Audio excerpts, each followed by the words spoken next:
नमस्कार दोस्तों, आज हम आपको पितृ अमावस्या के 16 उपाय व कहानी सुनाने जा रहे हैं। तो चलिए शुरू करते हैं। पंचांग में अश्विनी मास की अमावस्या को पितृ अमावस्या कहा गया है। इस दिन जाने अनजाने में सभी पितरों की शांति के लिए तर्पण पिंडदान किया जाता है। मान्यता के अनुसार व्यक्ति को पूरे साल भर श्राद्ध तर्पण जो नहीं कर पाते हैं, उन्हें इन तिथियों पर करने पर समान पुण्य फल प्राप्त होता है। इनके कुछ 16 उपाय हैं, जैसे कि पहला है श्राद्ध करने का काल बताया गया है, अर्थात दोपहर से 3 बजे के मध्य प्रातः एवं शाम काल को समय निषेध माना गया है। सुनिश्चित कुतप काल में ही धूप दीप देकर पितरों का तर्पण करना चाहिए। सूर्यास्त के समय सरसों के तेल का दीपक गोधूली बेला में 4 मुखी अवश्य जलाएं। ये दीपक दक्षिण दिशा में जलाएं। ये दीपदान आप घर के मंदिर, पीपल, तुलसी जी और चौराहे पर, छत पर भी कर सकते हैं। अमावस्या की तिथि पर घर की साफ सफाई का भी विशेष ध्यान रखना चाहिए। दूसरा है जल में काले तिल, जो कुशा, सफेद पुष्प मिलाकर तर्पण किया जाता है। पिंड बनाने के बाद हाथों में कुशा, जौ, काले तिल, अक्षत, जल लेकर संकल्प करें। दूसरा है पिंड दान दें। चावल को गलाकर कम से कम 3 पिंड पूर्वजों के नाम से बनाएं। पिता, दादा और दादा के पिता। पिता यदि जिंदा हैं तो दादा, दादा के भी पिता और उनके पिता के नाम से पिंड दान जरूर करें। उनका विधिवत रूप से अर्पण करें, जल से विसर्जन कर दें। तीसरा है पंचवली कर्म करें। इसके अंतर्गत गाय, कौए, कुत्ते, चींटी, मछली, वृक्ष और देवताओं को जल अन्न ग्रहण अर्पण करें। चौथा है ब्राह्मण भोज करवाएं। ब्राह्मणों को भोजन नहीं करा सकते तो जमाई, भांजे, मामा, नाती और कुल खानदान के सभी लोगों को भोजन पेट भर कराएं।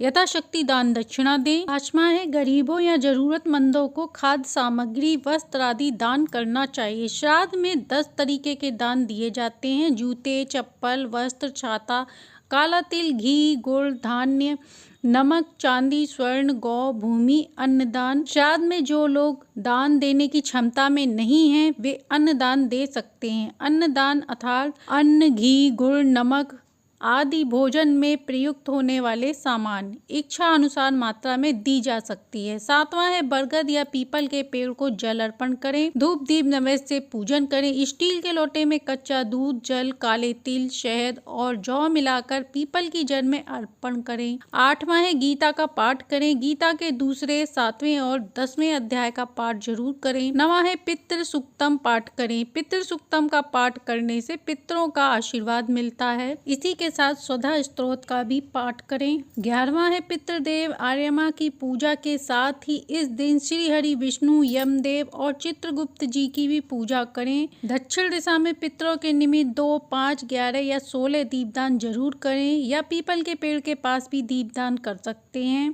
13वां है गुड़ घी को मिलाकर सुगंधित धूप दें।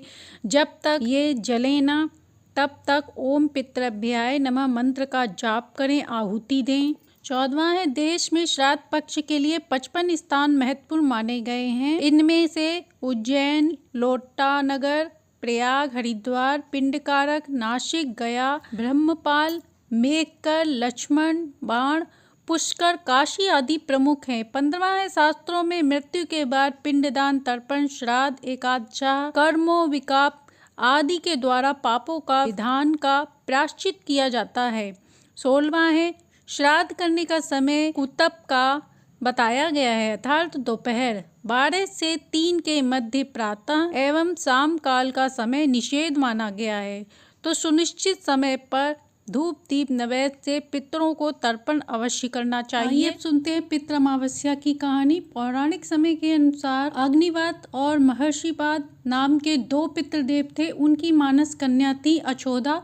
अछोदा ने पितरों को प्रसन्न करने के लिए 1000 वर्ष तक बिना किसी विघ्न के तपस्या की। उनके तप से प्रसन्न होकर समस्त पितरगण अछोदा के सामने प्रकट हुए। उनमें से एक तेजस्वी अमावसु थे, जिन्हें अछोदा बिना पलक झपकाकर देखती रहीं। वो उनमें इस तरह मग्न हो गईं कि उन्होंने अपने पितरों की बातों को अनसुना कर दिया। पितरों द्वारा जब उसे वर मांगने को कहा गया तो उसने कहा, हे भगवान, अगर आप मुझे वर देना चाहते हैं तो अपना साथ दे दें। उनकी बात सुनकर पितृलोक क्रोधित हो गए। उन्होंने अछोदा को श्राप दे दिया कि वे पितृलोक से पृथ्वी पर आ जाएंगी। पितरों के द्वारा ऐसा श्राप दिए जाने पर अछोदा उनके पैरों में गिरकर क्षमा मांगने लगी। यह देख पितरों को उन पर दया आ गई। तब सबने कहा कि श्राप के चलते तुम्हारा मत्स्य कन्या के रूप में जन्म होगा। भगवान ब्रह्मा के वंशज महर्षि पराशर उस मत्स्य कन्या को पति के रूप में मिलेंगे और उनके गर्भ से भगवान वेद व्यास जन्म लेंगे। फिर तुम श्राप मुक्त होकर फिर से पितरलोक में वापस आ जाओगी। इसके बाद सभी पितरों ने